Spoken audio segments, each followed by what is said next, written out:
Emang sih gue sempat berpikir, ngapain bangun rumah di tengah hutan kayak gini, jam 2 pagi ngapain? Pas gue nyamperin itu, gak ada kakek-kakek sama sekali.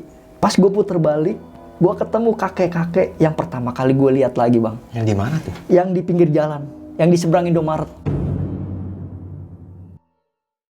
Kayak kita ngobrol tuh, Bang, berempat di bangkunya depan warung itu. Kita nggak ada ngomong kata kasar atau apa, cuma ya agak berisik lah ya, rame ya, bercanda-bercanda. Tiba-tiba di dalam warung itu pintu, Bang, ada yang gedor-gedor. Dor. Kita semua kaget. Yuk pindah yuk, kata Upi. Yuk pindah yuk. Berisikan kali. Mungkin gitu, berisikan kali. Lagi tidur, kita lagi istirahat. Yuk pindah. Nah pas gue pindah, Bang, gue ngeliat itu pintu digembok, Bang.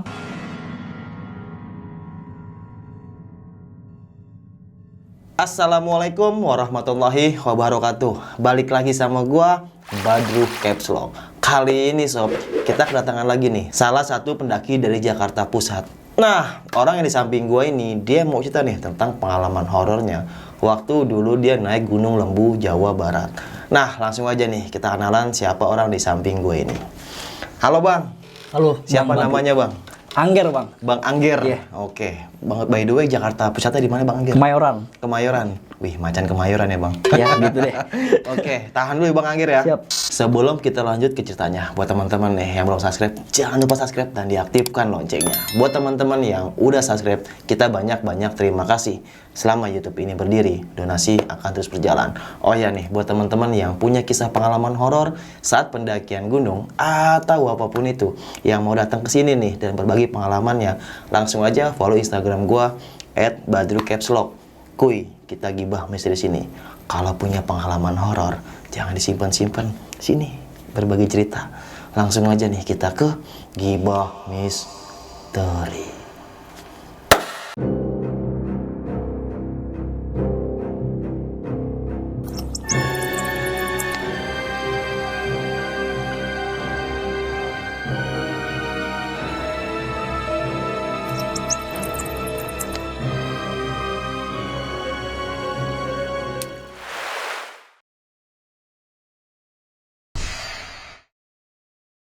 Halo Bang Angger. Halo, Salaman Bang lagi ya Badru. kita. Gimana nih Bang kisah pengalaman waktu dulu naik gunung nih? Gue jadi punya temen nih, Bang, yang namanya itu, nggak usah disamarin ya. Oke. Namanya Upi, cewek. Awalnya Upi itu ngechat gue. Gue sebelumnya sama Upi itu udah sering beberapa kali kayak camcer, kayak ke Curug, ke gunung lah, kayak gitulah. Pokoknya sering-sering pergi gitu bareng-bareng sama teman-teman gue yang lain. Gue inget tahunnya, gue inget harinya, tapi gue nggak inget bulannya, Bang. Oke. Harinya itu gue inget hari Selasa. Hari Selasa, Upi ngechat gue. Nger, gue libur hari Kamis. Ajak gue dong naik gunung, dia bilang gitu. Terus gue bilang, ke gunung mana, Pi? Waduh, gue juga bingung nih mau kemana. Cuman bawanya pengen pergi aja naik gunung, dia bilang gitu kan. Kita ke Purwakarta aja. Gue ke Gunung Lembu belum pernah nih, gitu. Oh ya udah, Angger atur aja, terserah. Tapi masa cuma berdua, gue bilang gitu kan, Bang. Coba deh gue chat temen gue, kata Upi. Gue yakin coba, mau nggak atau bisa nggak, dia bilang. Oke, ditunggu kabarnya. Nggak lama, Upi ngechat, ada nih Nger yang mau ngikut. Temen gue, temen kerja, dia bilang gitu. Berapa orang? 1. Cuman gue lagi tanya ini, kali aja dia mau bawa temen, kata dia gitu. Oh ya udah Pi, ajakin aja.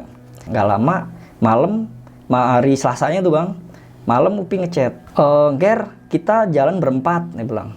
Ini gue samarin ya, Bang, yang 2 orang ini ya. Iya. Namanya Bang Elang sama Bang Aris. Oke, nama asli berarti ya? Nama asli. Oke. Bang Elang ini teman kerjanya Upi, Bang Aris temennya si Bang Elang. Oke. Jadi Upi sama Bang Aris ini belum kenal. Oh, teman buat temen ya? Iya, teman buat temen. Dan gue pun sama Bang Elang, Bang Aris belum kenal, gitu. Kita berangkat hari Rabu pas Upi pulang kerja. Oke. Kan Upi middle tuh hari Rabunya jam 11, terus gue tanya, gue chat-chatan sama Upi, kayak mau berangkat jam berapa?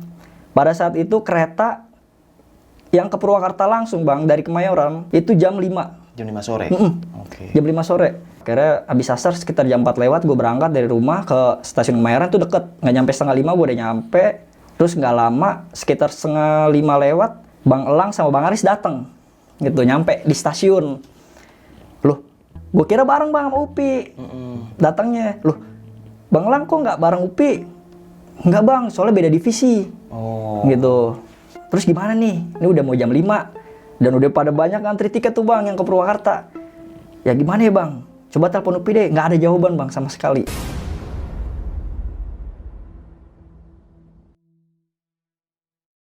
Oh, dari si Upi ini. Iya, dari UPI nggak ada, di WA nggak ada, terus di telepon nggak diangkat juga lewat WA. Akhirnya kita udah mau sampai jam 5, sampai kereta pun berangkat, UPI nggak ada kabar. Duh, bang gimana nih, kereta udah jalan ke Purwakarta. Terus gimana bang, gue ngikut lu aja deh. Gue juga udah sampai sini, nggak mungkin kan, misalnya nggak jadi, kata Bang Lang gitu. Gue nyoba hubungin UPI, itu sekitar 5:30 sampai mau maghrib kalau nggak salah bang. UPI nelpon gue. Biar gue minta maaf banget. Gue di dalam hati gue, pas UPI ngomong gitu, wah nggak jadi nih. Gue minta maaf banget nih. Harusnya gue bisa balik cepet. Tapi karena ada tugas baru dan gue harus nyelesain hari ini, jadinya telat nih Ger, dia bilang gitu. Ger, ada kereta lagi nggak ke sana? Dia bilang gitu. Ada Pi, tapi ke Cikampek doang. Itu adanya jam 7. Dia bilang, gue bilang gitu kan. Adanya jam 7. Ya udah deh, kita naik kereta ke Cikampek aja. Ntar abis maghrib gue usahain nih OTW dari gawean, dia bilang itu. Sampai 6:30 UPI nggak ada kabar. Jam 7 kurang 15 sama nggak ada kabar juga. Tapi gue inisiatif bang Lang, kita beli tiket duluan aja ya. Kita beli 4, gue nalangin UPI. Kalau gue takutnya UPI datang pas-pasan banget nih. Iya. Toh juga kalaupun beli tiket UPI-nya nggak jadi datang, toh kita nggak kehilangan uang yang terlalu banyak. Karena waktu itu tiket murah bang, cuma sekitar 6.000. 6.000? 6.000 ke Purwakarta. Makanya gue seneng kesana itu karena murah banget sih. Sampai jam 7 kurang 5 menit, UPI belum ada kabar. Itu seingat gue perjalanan ke Cikampek itu jam 7.15 bang. Dari Kemayoran ya. Keretanya itu ya? Itu kereta terakhir udah nggak ada lagi. Yang ke Cikampek ya. Paling kayak KRL biasa, paling ke Bekasi, paling masih ada. Ini yang ke Cikampek ini udah nggak ada. Itu terakhir jam 7. Jam 7 lewat 5 menit kalau nggak salah bang. UPI baru nelpon gue. Ger, lu jangan marah ya. Gue tetap jadi berangkat. Lu beli tiket aja, lu jalan duluan ke Cikampek. Loh, kenapa Pi? Gue kayaknya telat nih datang lagi. Udah pokoknya lu jalan sama Elang sama Aris. Gue nggak mau kalau sampai nggak jadi.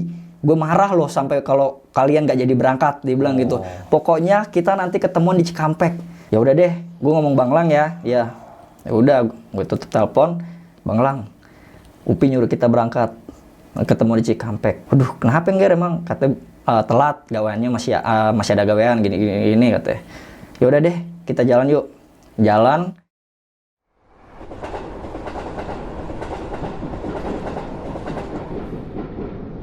Selama perjalanan di kereta itu nggak ada yang aneh-aneh bang. Akhirnya kita sampai di Cikampek sekitar jam 10 apa setengah 10 gitu. Kita turun dari Cikampek, keluar stasiun, kita nyari tukang kopi.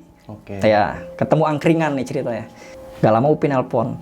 Nggak, lagi di mana? Gue udah di Cikampek nih, katanya. Itu ada sekitar, kita ngopi udah ada 20-an menit bang kalau nggak salah. Ketemuan tuh akhirnya tuh di angkringan itu. Kita akhirnya bener UPI nyusul kita ke Cikampek. Sendirian bang? Sendirian. Cuma gue lupa waktu itu dia naik apa aksesnya sampai ke Cikampek, gue nggak. Gue sempat nanya, cuma gue lupa ya bang ya.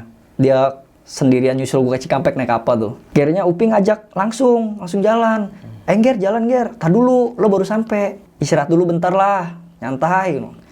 Toh juga nggak apa-apa kita kemalaman sampai sana. Akhirnya pesen minum, cuman ngeteh bentaran doang. Selang ya 5 menit, nggak nyampe 10 menit bang. UPI ngajakin lagi, udah Ger, ayo jalan. Ya udah. Nah aksesnya itu kalau kita dapat kereta Purwakarta bang, aksesnya itu dari Purwakarta naik angkot sekali, turun di tempat penyewaan motor, di rumah tempat penyewaan motor. Karena kita turun di Cikampek, mau nggak mau kita naik Grab car langsung ke tempat penyewaan motor itu. Sebelumnya juga gue deh ngontek, maksudnya udah kenal, udah sering lah. Setiap gue ke Purwakarta kan akhirnya gue seringnya sekarang gue nyewa motor. Kenapa gue nyewa motor? Karena gue pernah dibohongin bang. Dibohongin apa tuh? Oh, supir angkot. Oke. Gue dianterin sampai sana, sampai ke base camp tuh, dari stasiun, dari nego harga. Ternyata pas pulangnya gue nggak dijemput. Oh, sama angkotnya itu? Iya. Sama angkotnya nggak dijemput, akhirnya gue buang uang lagi buat nyewa angkot. Turun itu pun juga gue udah kehilangan kereta. Udah ketinggalan lah intinya, padahal gue udah prepare banget itu. Oke. Sampai ke tempat penyewaan motor. Gue akhirnya nyewa 2 motor. Motor Vario, dua-duanya. Akhirnya kita jalan. Sebelum kita menuju ke arah base camp, kita berhenti dulu di Indomaret.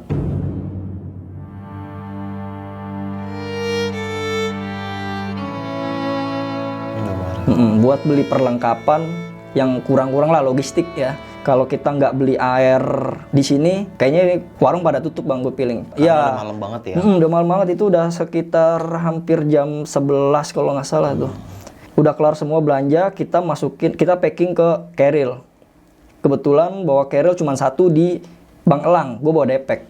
Pas gue lagi masukin barang tuh ke carriernya Bang Elang, nah ini baru mulai keanehan nih bang. Jadi di Purwakarta itu Indomaret yang gue berhentiin itu di pinggir jalan yang aksesnya itu yang menghubungkan kalau nggak salah ke Subang terus sama ke arah-arah Jawa Barat lah, ke sana itu bang. Masih jalan besar lah hitungannya, soalnya banyak kontainer-kontainer lewat, truk pasir lewat, terus mobil-mobil sampah banyak. Bawa mobil-mobil gede itu malam banyak yang lewat. Banyak ya. Pas gue lagi masukin barang ke carrier-nya Bang Elang, gue ngeliat di seberang jalan itu kakek-kakek ngeliatin ke kita. Cuman kalau buat matanya, fokusnya gue sih yakin ke kita, soalnya posisi badannya gue ke kita ngeliatinnya. Posisi kepalanya juga ngeliatin ke kita seberang. Postur tubuhnya sih biasa aja, nggak ada yang aneh bang. Gue ngeliat kakek-kakek itu nggak ada yang aneh. Cuman brewok, kumis ini nutupin, tebel banget ini bang di sini. Kumisnya nutupin sama brewok nyatu gitu ya? Nyatu, badannya pendek, agak bongkok. Dia buat tongkat. Celananya 3/4 lah. Cuma bajunya kayaknya antara putih kusam gitu. Cuman gue nggak biasa aja gue, karena gue ngeliatnya biasa aja. Masukin barang, nggak ada 5 detik gue ngeliat lagi masih ada. Kakek-kakek itu masih ada di seberang jalan. Nah, yang ketiga kalinya ada sekitar nggak lama juga, paling 10 detik bang. Gue mikir gini, oh mungkin kakek-kakek ini mau nyebrang, karena jalanan itu cukup lebar bang, 2 jalur dan mobil besar-besar yang lewat. Niat mau nolong, mau nyebrangin gitu loh. Gue pengen samperin. Nggak sampai 10 detik, gue mikir begitu, gue mau nolongin si kakek, mau niat bantu mau nyebrang. Gue pikiran gue kan gitu ya. Iya. Pas gue lagi making gini, gue langsung nyamperin. Itu udah nggak ada bang.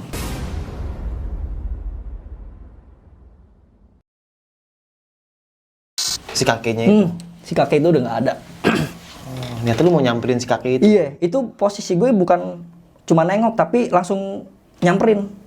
Langsung gue minggirin kayak langsung gue mau jalan, mau nyebrang gitu. Tapi gue liat kakek udah nggak ada. Posisi kakek berdiri itu belakangnya kebun, pohon kelapa banyak. Padahal nggak ada mobil parkir kayak truk itu, nggak ada parkir pinggir jalan. Dan di seberangnya lagi di tempat gue itu gue liat kanan kiri nggak ada. Cuman si Upi nanya, "Ngger ngapain?" "Enggak Pi, nggak apa-apa." Gue bilang gitu. Mereka nggak ngeliat si kakek itu? Nggak ngeliat, nggak tahu. Okay. Karena mereka fokus ngobrol kayaknya bang waktu itu.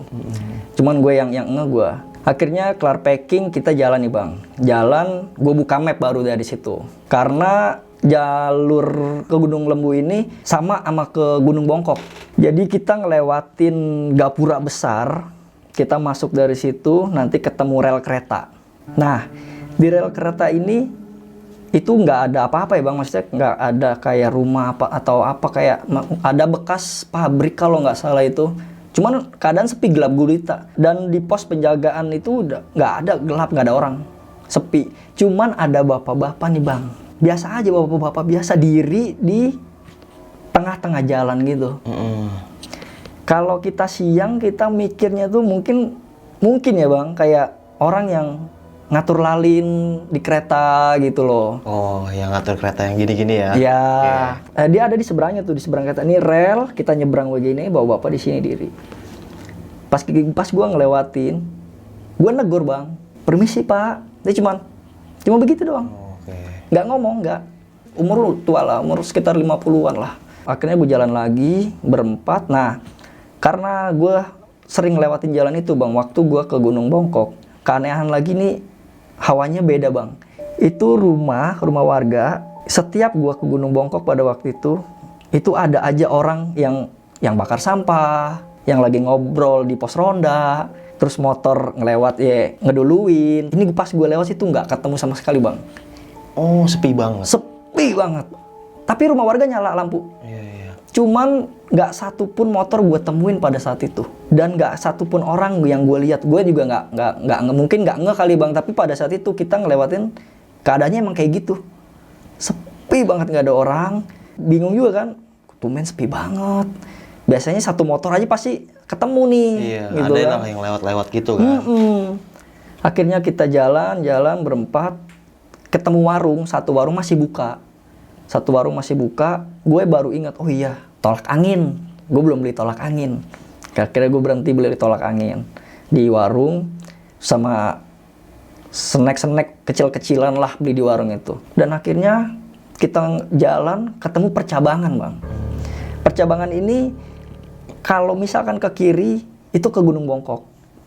Karena gue mau ke Gunung Lembu arahnya, gue ngeliat map, bener di arahnya ke kanan. Diarahin ke kanan, kita ikutin map, jalan, masih sama, nggak ketemu orang sama sekali, ketemu motor pun juga enggak. Terus nggak lama dari situ, udah masuk hutan nih bang. Udah lama-lama rumah warga udah jarang-jarang. Itu lumayan lama tuh bang, dibanding waktu gua ke Gunung Bongkok. Perjalanan dari gua ketemu terakhir rumah warga sampai ketemu warung, itu masuk ngelewatin pohon bambu itu lumayan lama, ada sekitar lumayan jauh lah. Sekitar 15 menitan mungkin ya kalau naik motor. Gue naik motor normal, nggak ngebut, biasa lah. Kita jalan, lewatin pohon bambu. Gue ngeliat dari kejauhan, gue ngeliat lampu. Lampunya ini lampu kuning bang, kayak lampu ayam. Lampu ayam, agak remang-remang begitu kan. Gue ngeliat dari kejauhan, kayak tukang buah nih bang. Kan gue boncengan sama Upi ya bang. Gue boncengan sama Upi, Bang Elang sama Bang Aris. Bang Elang yang bawa. Ger, tuh kayaknya tukang buah, kita beli dulu yuk. Oh ya udah Pi. Akhirnya gue berhenti sebelum tukang buah. Jadi gue berhentinya nggak pas di tukang buahnya bang. Gue berhenti, gue parkir motor, gue jalan ke tukang buah sedikit lah, paling ya 5 langkah lah. Yang gue kaget bang, lu mau tahu nggak yang jual buah itu? Apa tuh? Bapak-bapak yang gue temuin di rel tadi bang. Yang berdiri tadi? Iya. Gue kagetnya dalam hati, masa iya sih? Cuman yang 3 teman gue ini nggak ada yang ngomong. Kayak misalkan kayak yang tadi itu loh, nggak ada yang ngomong, diem aja udah 3 diem. Upi akhirnya beli buah. Jadi lapaknya itu paling sekitar 2 meter ya bang. Iya. Panjang mejanya 2 meter, biasa sih, meja biasa, cuman atapnya ini kayak masih pakai atap daun kelapa gitu loh bang. Iya. Kayak zaman dulu banget gitu. Nah yang buah yang dijual itu ada semangka, buah naga, singkong, ubi, pisang digantung di pondasi mejanya itu. Pisangnya juga masih hijau. Kayaknya sih gue mikir hasil kebunnya dia gitu kan. Akhirnya Upi beli semangka 1, beli buah naga 2 gitu. Nah pas Upi nanya berapa pak harganya, nggak jawab bang. Diem aja.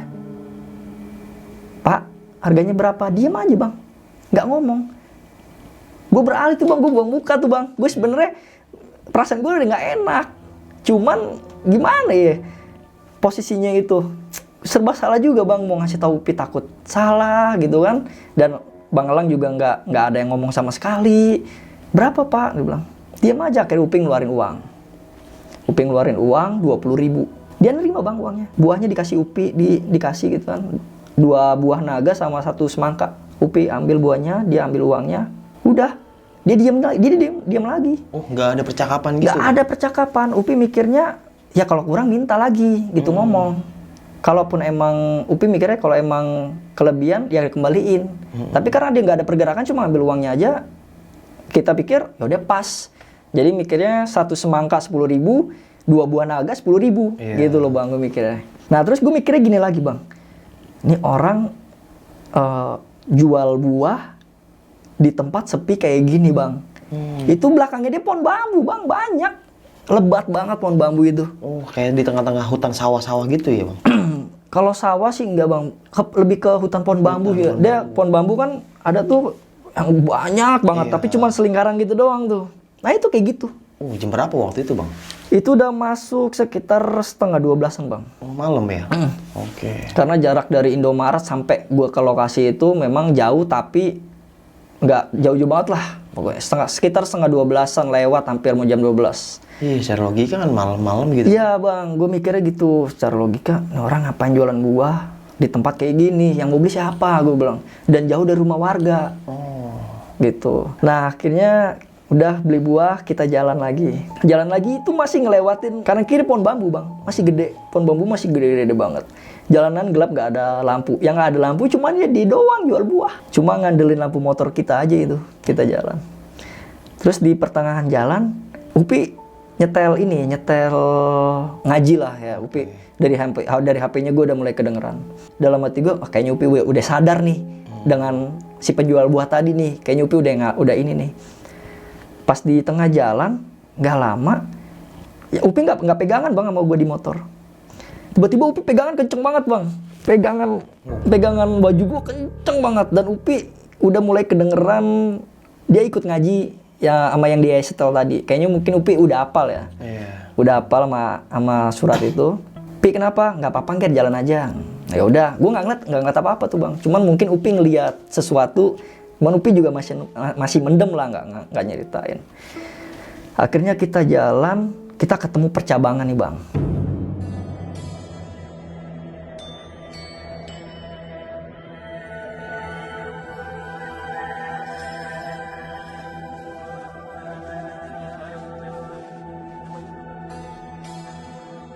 Kita ketemu percabangan 2, ke kiri dan ke kanan, dan kita berhenti di situ. Gue ngeliat map, gue zoom, itu jalannya diarahin ke kanan bang.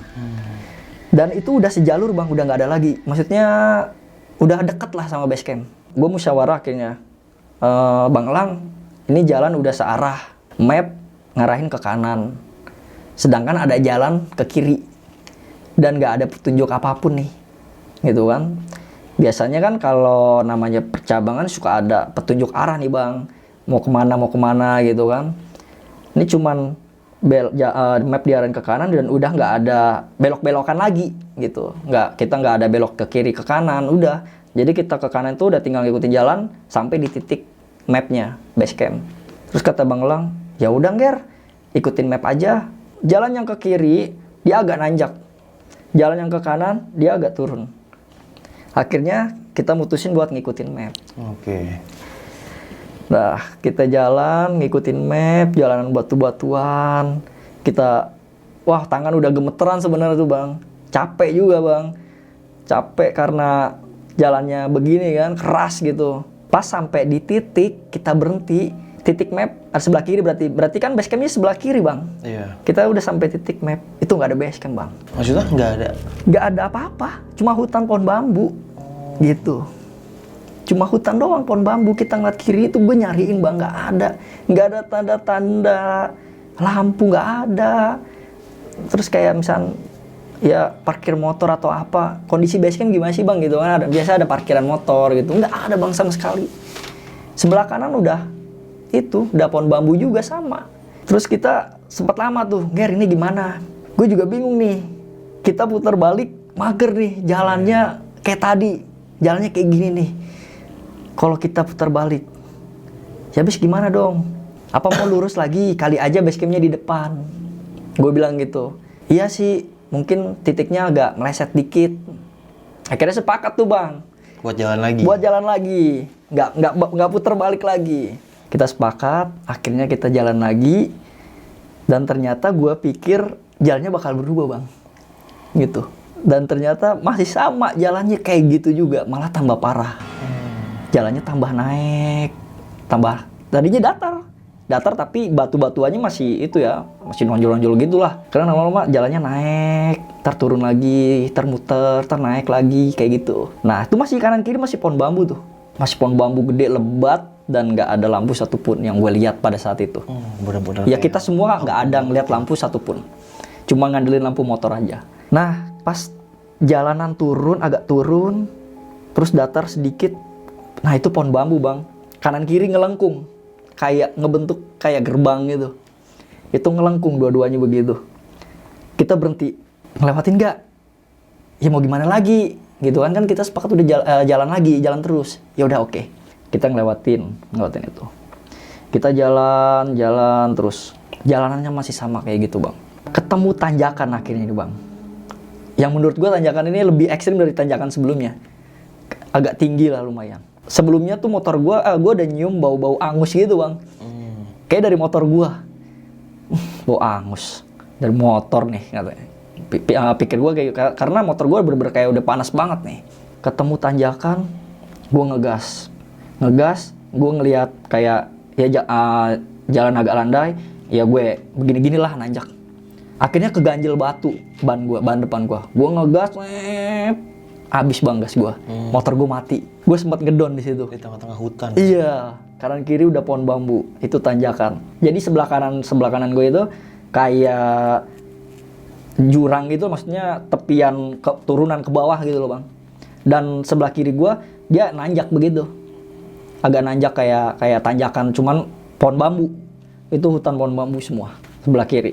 Kan Bang Lang belakang, gak lama Bang Lang motornya mati juga sama, gak kuat nanjak juga. Itu gue di tengah-tengah tanjakan bang. Gue di tengah-tengah tanjakan, sama Bang Lang juga sama motornya mati. Waduh, nggak ada lampu bang sama sekali. Dua motor mati, dua-duanya. Nggak ada lampu sama sekali. Nyalain flash HP.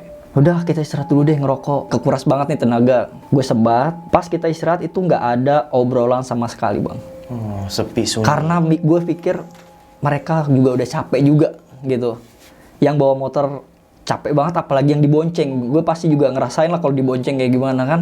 Gue duduk selonjoran ceritanya bang. Gue duduk selonjoran, sebelah kiri gue itu turun kayak jurang gitu kan. Kayak udah pokoknya ngelos, nggak ada apa-apa lagi gitu. Cuman pohon-pohonan hutan aja gitu. Gue duduk begini, gue selonjoran, gue sebat. Tapi sambil nunduk nih bang, gue karena gue nggak mau ngeliat apa-apa nih. Udah mau habis nih sebat. Itu dari sebelah kanan bang yang turunan itu. Itu kayak ada orang lari bang. Itu jelas banget suaranya kayak orang lari. Karena dia nginjek daun kering. Gue kaget bang. Itu kan jalan cuma 2 motor ngepres. Jadi jalanan kecil. Nah arahnya itu pas di sebelah gua. Arah dia turun tuh pas sebelah gua. Yang pertama gue mikir binatang. Mungkin babi atau apa. Yang kedua batu atau apa. Yang ketiga nah yang lain-lain dah. Itu jelas banget orang turun lari bang. Gue refleks bang, gue kaget begini. Emang pas gue ngeliat begini nggak ada apa-apa bang. Tapi tangan gue ini masuk ke turunan tanah itu, jadi gue hampir jatuh kebalik ke bawah itu. Langsung gue refleks pegang pohon yang ada. Pohonnya cuma segini bang, tapi dia kuat banget itu nahan gue buat pegangan itu biar nggak jatuh. Semuanya pada kaget, pada nyebut, astagfirullah. Upi bilang, dia jalan lagi yuk. Cobain motornya, mungkin udah adem gitu motornya kan, kali bisa nyala. Ayo Nger, jalan lagi Nger, kata Bang Lang. Yaudah, gue coba starter, masih nggak nyala. Gue coba setelah standar 2, masih nggak nyala juga. Gue berdoa terus mudah-mudahan bisa nyala motor. Kira gue starter bisa bang, tapi masih berebet nih motor. Gue pantengin gas, akhirnya bisa normal nih suaranya. Udah sekitaran ya 2 menit, hampir 5 menit lah udah ini normal. Dia jalan lagi yuk, jalan. Tapi Upi sama Bang Aris nih enggak, kan yang Bang Aris dibonceng tuh nggak naik di motor. Kita dorong sambil digas. Nggak dinaikin motornya. Udah kita jalan sambil nuntun motor tuh sambil nanjak, tapi sambil digas pelan-pelan. Udah jalan. Nah pas udah sampai di atas itu jalan agak datar lagi. Udah yuk naik Pi, udah naik. Jalan lagi sekitaran 15 menit lah. Nggak lama sih. Gue kaget bang. Jadi sebelah kiri tuh kayak mungkin kalau ini kayak camp area gitu kan. Jadi kayak tanah kosong gitu. Tapi itu pohon bambu, masih pohon bambu lebat. Itu pohon bambu banyak, gede banget. Tapi kayak udah kebentuk ngebulat gitu lah. Pas gue lewatin itu gue kaget bang. Itu ada suara ketawa. Itu kenceng jelas banget dari belakang pohon bambu itu. Tahu gimana tuh bang? Suaranya mirip kuntilanak. Itu jelas banget bang. Gua kaget. Bang Elang ngegas, ngeduluin gua. Gua refleks bang. Gua langsung manggil Bang Elang. Bang Elang pelan-pelan. Kalem. Suara musang, gua bilang. Kalem. Cuma suara musang, Itu empat-empatnya denger. Kalem, cuma suara musang, gue bilang gitu. Karena apa bang? Sebelumnya gue udah prepare, kalau gue denger suara-suara kayak gitu, gue berpikiran positif itu suara musang yang lagi birahi, musang betina yang lagi birahi. Karena waktu itu gue pernah punya teman STM gue, dia punya musang. Padahal siang, gue main ke rumahnya dia kan, itu bunyi bang, musang itu bunyi. Dan sama suaranya kayak gitu. Iya, suaranya sama kayak gitu. Gue kaget kan, gue lagi ngopi sama dia. Itu apaan? Musang gue. Kok suara kayak gitu nih? Gue bilang gitu. Itu lagi birahi mau kawin, kata dia bilang gitu, kata teman gue. Oh, nah dari situ gue deh, oh ntar kalau misalkan ketemu gue naik gunung ketemu suara ginian, gue mikir positif, ini suara musang. Oke. Musang betina yang lagi birahi. Dan di situ gue nggak panik bang, gue langsung berpikir, emang sempat kaget gue, lagi sunyi-sunyinya dengar suara gitu kan. Bang Lang yang panik, langsung ngebut dia, ngeduluin gue, Bang Lang sabar pelan-pelan. Karena jalannya batu-batuan dia gitu, ngeduluin gue. Bang Lang nggak ngomong apa-apa tuh, cuman posisi dia jalan tuh di depan gue sekarang gantian deh. Bang Lang di depan gue. Lagi jalan, gue ketemu lagi Bang Gerbang. Pohon bambu yang ngebentuk kayak tadi sebelumnya. Bang Lang berhenti tapi nggak ngomong apa-apa. Mungkin dia kode gue ngeduluin dia gitu. Biar gue duluan ngelewatin itu. Akhirnya gue ngeduluin Bang Lang, gue ngelewatin lagi tuh pohon bambu yang udah ngelengkung gitu. Gue ngelewatin, jalan sekitar 20 menit, lumayan lama itu bang. Gue ngeliat cahaya lampu bang dari kejauhan. Gue yakin ini rumah warga. Dari kejauhan kan kelihatan tuh, dari sela-sela kayak dedaunan gitu kelihatan. Wih, lampu nih. Pi, ada lampu. Berarti rumah warga. Ya udah Nger, kita istirahat dulu Nger di rumah warga. Upi udah ngos-ngosan tuh, capek, ngantuk juga. Ya udah, ntar kita berhenti dulu deh, kita istirahat di rumah warga gitu kan. Sekalian tanya jalan yang menuju ke base camp Lembu ini. Pas jalan menuju ke lampu itu, ternyata nggak ada bang. Nggak ketemu apa-apa. Cahaya itu ya hilang aja udah. Oh, yang awalnya dikira. Iya tapi putih itu ya, cahaya itu putih, cahaya bener-bener lampu. Nggak ketemu bang. Ger mana? Ya harusnya sih udah ketemu Pi. Ya udah jalan lagi deh kata Pi. Udah jalan lagi, enak jalan. Nggak lama, 5 menit atau 10 menit, gue ngeliat cahaya itu lagi. Lampu ada di sebelah kanan. Gue ngeliat, Pi, ada lampu lagi, mudah-mudahan nggak PHP. Gue bilang gitu kan. Akhirnya kita jalan, nemuin, dan dari kejauhan gue udah ngeliat, Pi bener lampu. Tapi kayaknya beda, gue bilang gitu bang. Beda kenapa Ger? Tuh lo lihat lagi ngapain? Gue bilang gitu kan. Tuh dari kejauhan, gue ngeliat sekumpulan warga, ada sekitar, rame bang, 30 mungkin ya, sekitar 30 orang. Lagi bangun rumah bang. Malam-malam? Iya. Maksudnya gimana tuh bang? Gue juga nggak tahu juga ya. Gue ngeliat jam itu jam 2. Jam 2 malam? Jam 2 malam. Gue kaget, ngapain bangun rumah tengah malam, udah gitu di tengah hutan, ngapain? Dengar nggak apa-apa, bismillah aja, tanya sama dia. Gue berhenti, turun dari motor, gue jalan sendiri nyamperin. Orang yang lagi bangun di rumah itu? Itu pembangunannya sebelah kanan, itu gede banget, lagi pada ngecor posisinya. Ada bapak-bapak, ibu-ibu, anak-anak itu real, yang sebagian lagi pada duduk di sebelah kiri, pada yang ngemper aja gitu di tanah bang, di batu gitu, pada ngemper. Ya bentuknya real manusia, cuman kalau untuk pakaian gue nggak terlalu inget banget. Yang gue inget ibu-ibu yang ngasih tahu gue itu dia pakai, kan ada tuh yang kayak jilbab tapi dia cuma sampai sini doang. Oh iya iya. Yang buat nutupin kepalanya aja lah gitu. Bukan jilbab. Kalau jilbab kan mungkin kayak kain gitu kan. Iya. Dia beginilah, cuma gitu doang. Gua lupa itu namanya apa. Cuma gitu doang. Gua datang, permisi Pak, Bu, karena di sana kan masih kental Sundanya bang, adat. Gue bilang, permisi Bu, Pak, punten, mau tanya. Gua full ramah banget tuh bang. Mau tanya, jalan mau ke base camp Lembu itu kemana? Terus kata si ibu yang jawab gue ya bang, itu nggak ada lagi yang jawab selain ibu itu, yang ibu pakai ini. Atuh dek salah jalan. Tadi harusnya ketemu percabangan, adek ke kiri, bukan ke kanan, adek ke kanan ya. Iya Bu, akhirnya sampai ke sini. Ah sekarang adek ikutin jalan aja nih. Ini jalannya nggak ada jalan percabangan lagi. Adek jalan aja ngikutin jalan, nanti dia jalannya belok ke kiri, gitu. Udah, ada ikutin jalan itu aja nanti sampai. Dia bilang gitu. Dia cuma ngomong gitu doang bang. Gue lagi ngobrol, si Upi nyamperin gue. Oh ya udah Ibu, atau terima kasih banyak udah ngasih tahu. Iya deh sama-sama. Nah si Upi nggak taunya bahwa buah naga yang kita bawa tadi itu ngasih ke adek yang duduk di sebelah ibunya. Si Upi pikir ya itu adek anaknya si ibu. Umurnya sih nggak terlalu kecil banget, masih SD lah bang, umur 10 tahunan. Emang sih gue sempat berpikir, ngapain bangun rumah di tengah hutan kayak gini, Jam 2 pagi ngapain? Gue bilang, udah Bu pamit, kita permisi. Iya dek, sama-sama. Gue putar balik bang. Gue gak tahu itu, pas gue nyamperin itu gak ada kakek-kakek sama sekali. Pas gue putar balik, gue ketemu kakek-kakek yang pertama kali gue lihat lagi bang. Yang di mana tuh? Yang di pinggir jalan, yang di seberang Indomaret. Oh. Tapi dia nggak bawa tongkat. Modelnya sama banget. Ininya ubanan, tebel banget, segini. Tapi bajunya beda bang, sama yang gue lihat di Indomaret. Iya. Tapi gue yakin kayaknya India nih. Sempat ngedon pas ngeliat dia, tapi dia ramah, full senyum. Permisi Pak. Gue agak kebata-bata tuh ngomong ke dia. Permisi Pak. Gitu doang. Nggak nyaut, nggak ngomong mangga gitu, enggak. Cuma begini doang. Tapi senyum dia. Jalan sekitar 50 meter lah.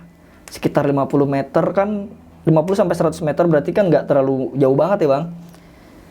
Gue akhirnya ketemu rumah warga bang. Sebenarnya ketemu rumah warga ini tanpa gue tahu ada lampu, tanpa ada tanda-tanda. Kan yang gue lihat kan di awal, kalau gue ngeliat lampu rumah warga nih. Tapi pas tiba-tiba gue ketemu rumah warga. Tanpa ada tanda-tanda lampu atau apa di balik kegelapan itu. Rumah warga, lampunya juga masih lampu depan, rumah depannya itu masih remang-remang gitu, masih lampu kuning. Itu agak jarang-jarang bang. Agak jarang-jarang. Sebelah kanan nggak ada apa-apa, masih hutan juga. Sebelah kiri ada 3 rumah. Rumah yang pertama dan yang kedua itu nggak bisa kita buat istirahat atau mampir atau buat nanya karena pagar bang, pagar kayu. Masih pagar kayu, terus halamannya dia, terus baru rumahnya dia tuh di dalam. Nah rumah ketiga ini agak, kan dia jarak-jarak tuh, kebun, pohon, terus rumah lagi, rumah pertama, rumah kedua. Nah rumah ketiga ini nggak ada pagar bang, langsung pintu, gua ketok, gua beraniin diri, Pi, kita istirahat dulu, kita tanya lagi jalan. Bang, gue mikir gini, kayaknya yang gue temuin tadi kayaknya bukan orang. Bukan orang asli kayaknya. Soalnya kalau logika kayaknya nggak mungkin nih bangun rumah di tengah hutan gini kan.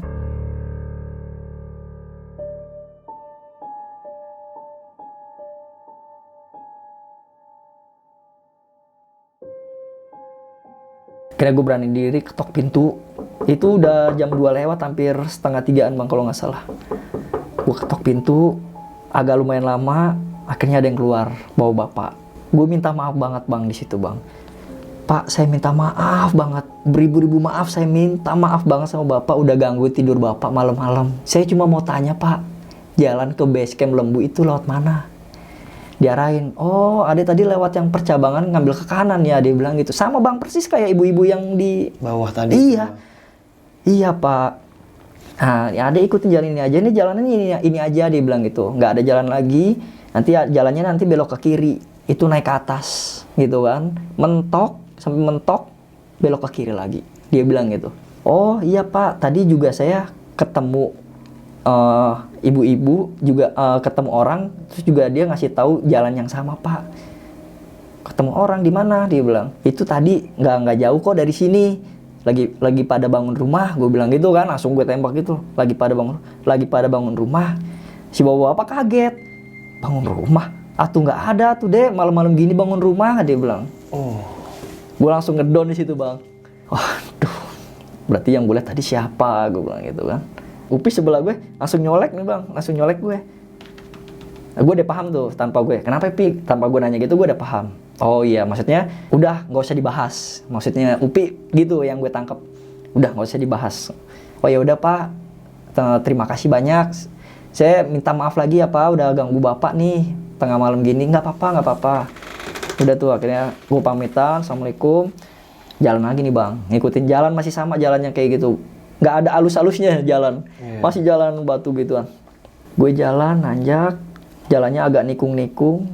Nah pas pertengahan, gue ngeliat dari arah sebelah kiri gue bang, itu di atas posisinya, itu motor bang. Jelas banget lampu motor. Upi pun juga ngeliat, Pi ada motor. Ntar kita tanya lagi, soalnya dia posisinya jalan bang, menuju kita. Jadi dia turun, kita naik, otomatis kan ketemu begitu. Ada sekitar 10 menitan jalan, nggak ketemu bang. Nggak ketemu motor itu. Sama motor yang turun itu? Iya, nggak ketemu. Ger, motornya mana, kata Upi. Pelan-pelan. Nggak ketemu, Pi. Udah, diem aja, gue bilang gitu kan. Sambil gue penasaran ngeliat kanan kiri, Bang. Nyari jalur lah, mungkin itu motor masuk jalur lain. Jalan lain gitu kan. Nggak ada, Bang. Cuma satu jalan? Satu jalan aja. Itu satu jalan aja. Udah, Pi, diem aja, nggak apa-apa. Mudah-mudahan sampai. Banyak-banyak berdoa aja ya. Iya, Ger, kata Upi. Udah gue jalan tuh. Cuman sosoknya nggak kelihatan ya, Bang ya. Sosok yang bawa motor ini nggak terlalu jelas banget lah. Iya. Cuman yang pasti dia bawa motor, kelihatan orang bawa motor lah gitu, normal. Yang gue inget motor bebek itu jelas banget, gue ngeliat motor dari atas itu. Pas lu kesini nggak ketemu ya? Nggak ketemu, Bang. Harusnya ketemu karena pas-pasan. Karena nggak ada jalan lain. Pas di sebelah kanan, Bang, itu karena sebelah kiri gantian, sebelah kirinya turunan, sebelah kanannya agak nanjak. Pas gue jalan begini, Upi tiba-tiba megang kenceng lagi begini, Bang. Dan nggak tahu kenapa mata gue itu bawaannya pengen nengok ke kanan, nggak ke kiri. Upi tiba-tiba megang kenceng, ngeremes ini gue, pinggang gue, Bang, ngeremes. Gue nengok ke kanan begini, Bang. Langsung gue begini lagi karena yang gue lihat mungkin itu Upi, yang dilihat Upi. Apa tuh? Itu masih itu, Bang, masih hutan pohon bambu masih gede, pohon bambu gede itu sebelah kanan.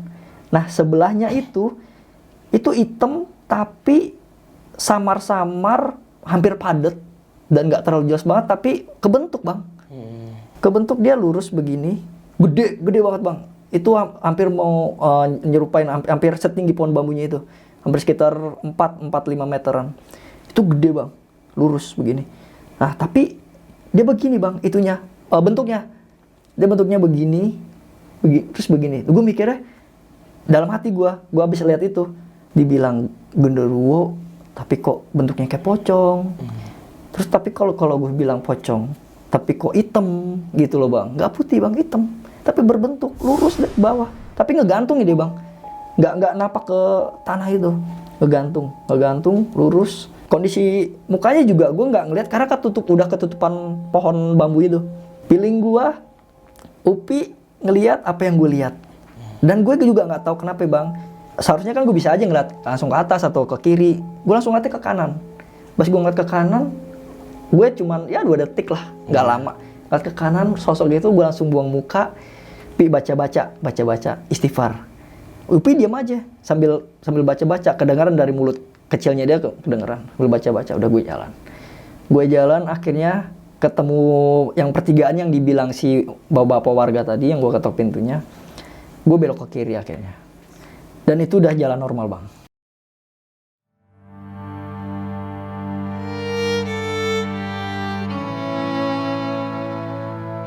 Udah mulai ketemu rumah lagi, kanan kiri udah rumah, udah banyak lampu. Nah, base campnya ada sebelah kiri, Bang. Nyampe base camp jam berapa tuh, Bang? Itu 3:30, Bang. 3:30? Ya, hampir pagi. Dari kurang lebih jam 11:30. Udah sampai base camp, kita parkir motor, registrasi. 3 orang, Upi pada ke toilet, Bang Elang ke toilet. Bang Aris tiduran, ada balik gitu kan. Bang Aris tiduran, mungkin capek. Posisi orang yang di base camp ini lagi tidur. Gue ngebangunin, dia ada di dalam base camp ada. Gue ngebangunin, registrasi. Nah, gue tanya lagi, Bang, saking gue penasarannya nih. Punten, mau nanya. Kalau warga sini bangun rumah itu ada nggak tengah malam? Gue tanya lagi, Bang, saking penasarannya. Nah, ngapain, bangun rumah tengah malam gini? Siapa yang mau bantuin? Warga juga nggak mau lah bantuin gitu kan. Kalaupun ada tukang pun juga, yang ngapain juga tengah malam, kan masih ada siang gitu. Kenapa emangnya? Nggak apa-apa sih, cuma nanya aja. Oh ya udah tuh jam 4-an kurang kita naik, mulai naik tuh jalur pendakian.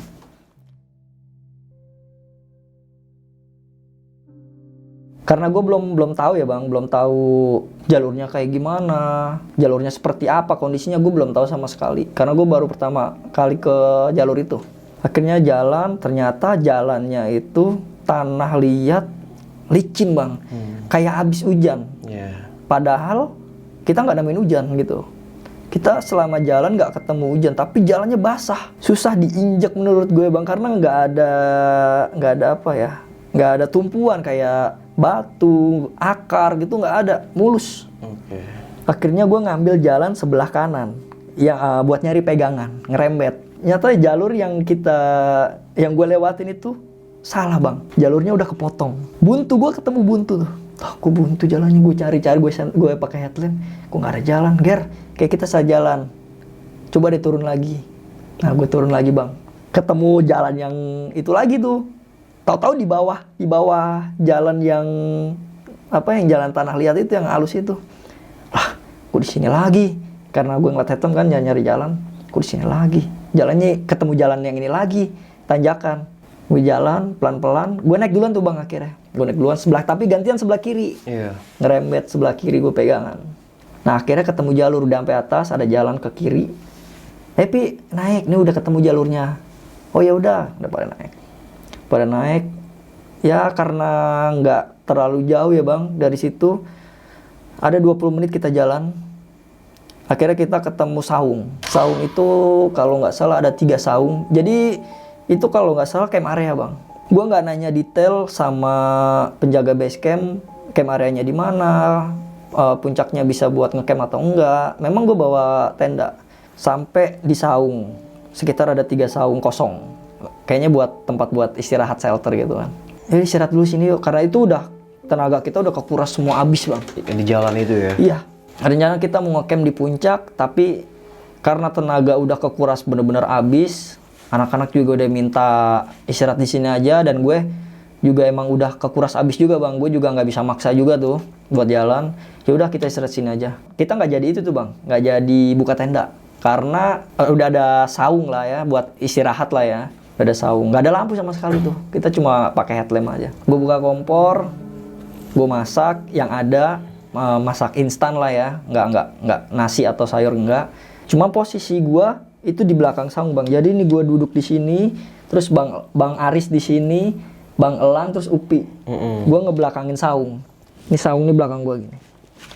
Nah pas gue lagi masak, ini ujung mata nih bang, itu ngelihat ada sosok yang lagi duduk di saung kedua. Kan saung pertama, kedua, ketiga. Itu ada sosok, cuman sosoknya ini gue nggak tahu apa bang. Cuman hitam. Gue dari ujung mata begini. Gue langsung bangun, refleks, Bang Elang ikut bangun. Dalam hati gue, kayaknya Bang Elang ngeliat juga nih. Yeah. Soalnya posisi Bang Elang kan duduk di sini, cuma ngadepnya ke Upi. Gitu, gue duduk begini, cuma begini. Gue ngeliat. Gue ngelirik nih, ujung mata gue lagi masak gini. Wah, gue pindah. Gue bangun tuh bang akhirnya. Gue bangun, Bang Elang ikut bangun.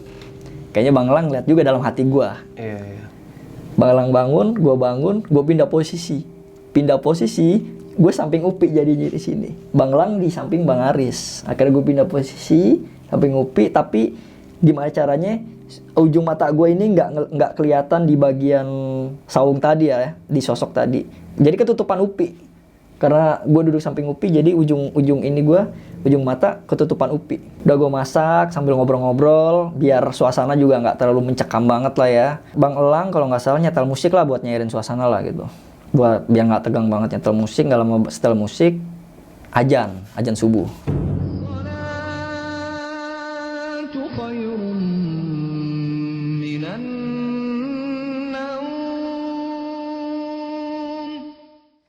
Azan subuh, posisinya gue pengen sholat subuh, tapi bingungnya gue nggak tahu mata air di sini gitu kan. Bawa air pun juga ngepres banget. Bawa cuma 2 bang. Bawa air cuma 2. Kenapa gue bawa air cuma 2? Yang gue dapat infonya ada warung bang. Sebelumnya ya, sebelum gue naik, ada warung di atas gitu. Makanya gue prepare bawa 2 aja, cukup. Dan akhirnya kelar masak, hampir jam 5 lah, gue lihat jam hampir jam 5. Anak-anak udah pada tepar. Anak-anak tepar tuh, pada tidur di saung. Yeah. Tapi tidur di saung kakinya semuanya di bawah bang, begini bang. Begini semua, nggak ada yang selonjoran full. Kakinya begini semua, cuma tidur begini. Gitu, tiga-tiganya tuh. Satu saung itu kan agak sempit ya bang.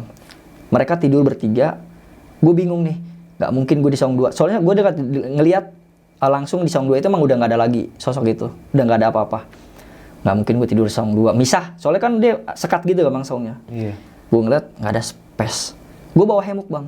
Bikin hemuk di pohon nggak jauh dari tempat saung itu. Gue bikin hemuk. Udah jam 5-an udah mulai agak terang bang.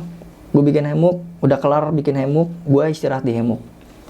Belum sempat tidur bang, hemok gue goyang. Padahal nggak gue goyangin sendiri, nggak. Kan ketutup hemok begini kan, karena gue mau tidur kan. Pas gue buka, gue kaget bang. Upi yang goyangin. Si Upi yang Iya. goyangin hemok abang. Iya, udah tidur aja Pi. Ngapain? Gue juga mau istirahat. Udah tidur aja nggak apa-apa. Ntar kita ke puncak agak siangan. Diam aja Upi. Karena masih digoyangin Upi, gue mikir Upi kan bang. Gue masih mikir Upi. Gue benar tidur bang, pules. Gue pules. Langsung pas goyangin karena enak bang, karena enak digoyangin. Gue langsung pules blek. Bangun udah siang, gue dibangunin sama Bang Lang. Ger, ayo ke puncak gitu kan. Itu gue ngeliat jam 7:30. Iya. 7:30 pagi. Oh iya, yuk. Gue buka hemok. Gue tanya langsung bang sama Upi. Gue nggak pakai AEO. Gue langsung tanya to the point. Pi, lo ngapain goyang-goyangin hemok gue? Bukannya tidur. Apaan sih Ger, orang gue tidur. Lu tadi jam 5-an sebelum gue tidur tuh lu goyangin hemok gue. Ger, udah ceritanya ntar aja. Kata Upi gitu langsung tuh. Gue karena itu yang gue bikin langsung penasaran di antara yang gue lihat ataupun apa. Dan sebelum-sebelumnya perjalanan, itu yang langsung gue tanyain ke Upi. Saat itu juga. Berarti yang goyangin hemok gue bukan Upi nih. Aduh. Sempat ngedon sih, tapi karena udah siang bang, gue udah relax lagi. Udah relax. Relax, gue kira udah sampai di situ aja ya bang ya. Yang kita alamin horornya itu gue kira sampai situ aja. Nggak taunya masih ada lagi bang. Akhirnya kita jalan ke puncak. Dan nggak ketemu pendaki satupun. Karena emang hari biasa ya bang ya, sepi banget. Kita foto-foto, kita ke puncak. Puncaknya itu ketutup bang. Puncaknya itu ketutup mungkin kayak puncak Salak ya bang ya. Oh, pohon-pohon semua. Iya, cuma pohon-pohon doang. Kita ke foto-foto udah. Nah, sebelah kanan itu agak turun, itu warung ternyata, bener. Ya, itu warung. Tapi pas kita ke bawah ke warung, tutup bang, tuh warung. Oke, karena hari biasa kali ya. Iya, mereka mungkin mikir sepi.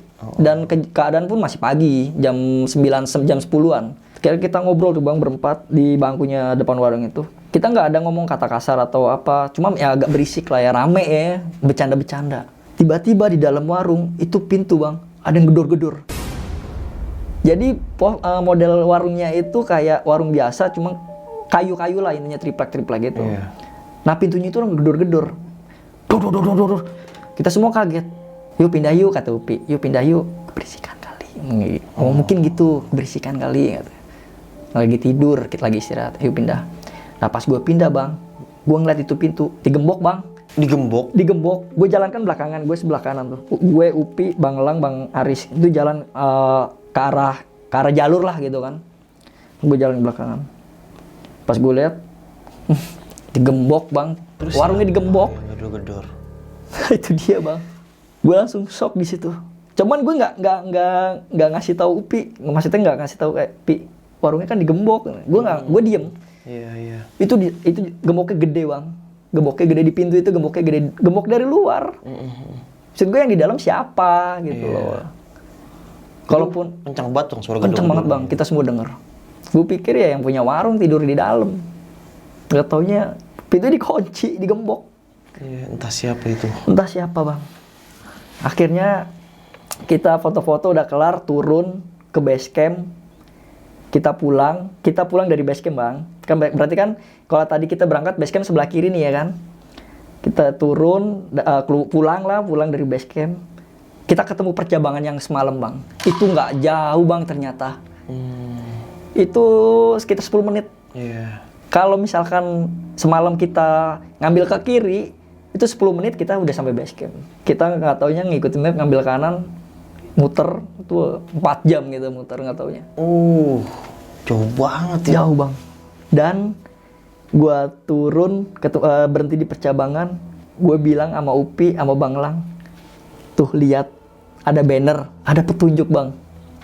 Ada bannernya jelas banget. Padahal semalam kita berhenti di situ nyari petunjuk arah nggak ada bang. Giliran siang kita pulang, kita turun, itu ada bannernya. Oh iya Ger, kata Upi. Aduh gila ya, pengalaman pertama gua, kata Upi. Pengalaman pertama gua Ger, sama Pi, gue bilang. Pengalaman pertama gua juga ini, begini. Bang Lang juga ngeliat, set, semalam gua nggak ngeliat apa-apaan Ger. Ya sama bang. Itu jelas banget bang, itu petunjuk arah jelas banget. Bannernya. Jadi pas malam itu nggak ada. Nggak ada sama semuanya sekali. nggak ada yang lihat. Nggak ada yang lihat bang. Ya biasa lah, namanya banner petunjuk arah kayak jalur pendakian Gunung Lembu, ngambil kiri gitu kan, karena dia bercabang gitu jalannya. Akhirnya kita pulang udah nggak mikir apa-apa, kita naik kereta, baru di kereta kita cerita tuh semua.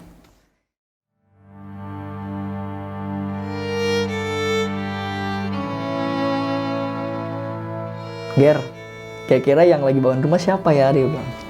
Nah itu dia Pi, gue masih tanda tanya sampai sekarang. Masalahnya Bang Lang sama Bang Aris pun juga sama ngeliat kan. Nah terus motor kemana tuh, kata Upi. Nah itu dia, makanya.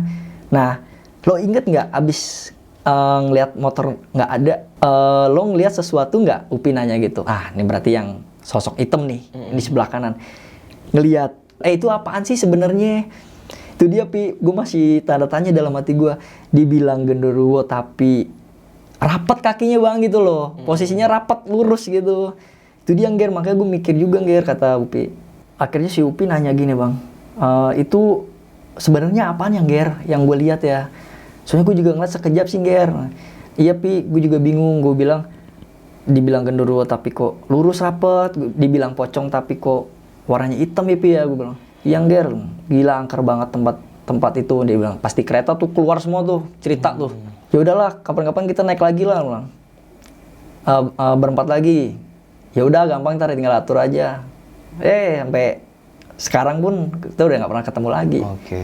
Gitu. Dengan masing-masing kesibukan yang mungkin. Iya, masing-masing kesibukan. Oke. Nah, Bang Angger, pas abang ketemu kakek-kakek itu ya, itu sempat dikobrol gitu sama anak-anak tuh? Enggak, gue Upi cuma nanya, Ger ngapain?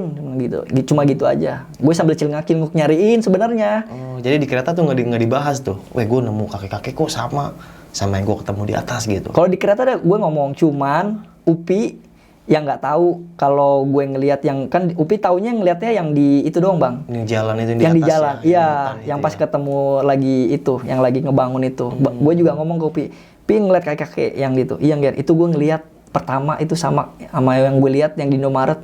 Lo ngeliat nggak gue celengak-celenguk? Itu gue mau niat ngebantu dia mau nyebrangin Pi, karena dia di seberang. Gue pikir dia mau nyebrang. Karena gue celengak-celenguk itu udah nggak ada, gue lihat lagi. Di kereta itu ngomong. Suasananya pas ke base camp itu bener-bener sepi ya Bang? Sepi Bang, sunyi banget. Perkampungan tapi ada hutan-hutan gitu ya? Kalau ngelihat dari map ya Bang, ngelihat dari map sebenarnya jalur yang kita lewatin itu ada rumah ya, karena kalau ngeliat dari map kita zoom itu ada kotak-kotak gitu kan. Gue pikir itu rumah, tapi kenyataannya pas kita pada malam itu nggak nemu satu rumah satu pun Bang. Bener-bener sepi ya? Sepi Bang. Ketemunya itu ya cuman hutan kanan kiri. Dan yang rumah itu Bang, yang ada orang lagi bangun di rumah itu nyata banget kayak manusia. Nyata banget. Dan jam 2 malam. Jam 2 malam. Secara logika kan nggak, ya ngapain sih malam-malam kayak gitu. Dan orang base camp bener-bener nggak tahu tuh. Nggak tahu. Ya ngomongnya sama kayak bapak-bapak yang rumahnya, pintu rumahnya gue ketok itu, yang gue samperin. Kira-kira siapa itu Bang? Itu dia Bang, makanya masih jadi pertanyaan nih sampai sekarang gue. Gitu, jadi kayak gue seolah-olah gue pengen balik lagi ke jalur itu. Gue penasaran, gue pengen tahu ada nggak sih rumah yang gue lihat jalan itu. Cuman ya gue mikirnya jalannya udah pasti kayak gitu Bang. Iya. Dan nggak mungkin juga gue bakal ke sana lagi gitu.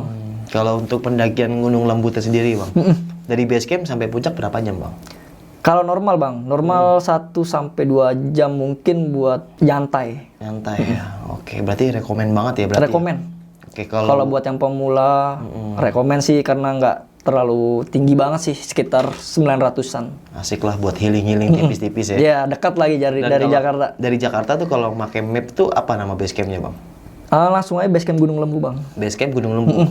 Ada tuh nyampe base camp dianterin. Iya, gua nggak tahu ya Bang, karena gua udah lama nggak ke Purwakarta, karena waktu itu sempat keretanya dihapus. Oke. Kereta ke Purwakarta dihapus. Cuman gue sempat dengar kabar lagi dari penyewaan motor. Terakhir gua ngabarin mau ke sana itu udah nggak nyewain motor lagi. Jadi rekomendasi dari gua kalau mau ke sana mending dari Jakarta ya, mending langsung naik mobil pribadi. Biar nggak pusing. Untuk jalannya sendiri aman Bang, bawa mobil? Kalau buat di jalan umumnya paling batu-batuan dikit doang sih Bang. Nggak kayak bukan batu makadam ya, paling jalan-jalan berlubang aja. Iya, karena lu nyasar aja ya. Iya, jadi jalannya kayak gitu.